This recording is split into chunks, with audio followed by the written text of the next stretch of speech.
Με όνειρα και αισιοδοξία για την από εδώ και πέρα ζωή τους, χωρίς να πτωούνται από την δύσκολη συγκυρία, έλαβαν τα πτυχία τους δεκάδες απόφοιτοι των σχολών πληροφορικής, φυσικής και ιατρικής του Πανεπιστημίου Ιωαννίνων στις τελετές που πραγματοποιήθηκαν.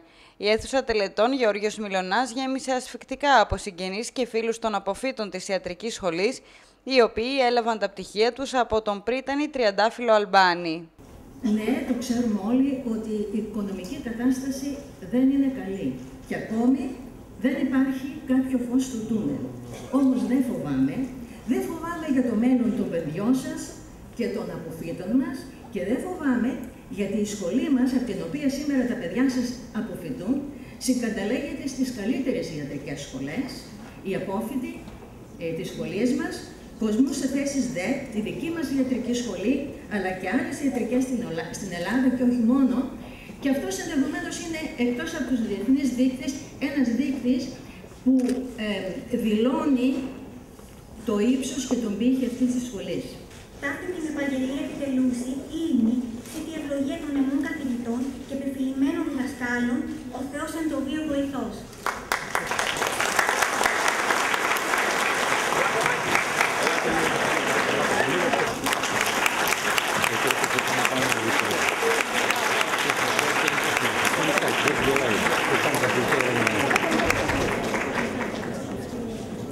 Ο Μπέιντα Μπαρά του Γαζί και της Μετσά εξιοργανίζει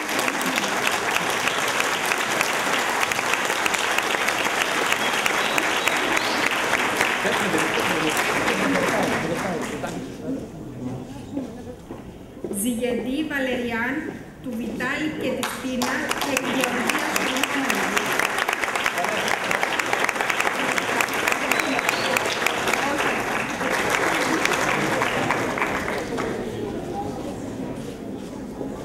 Στεφάνου Χρήστο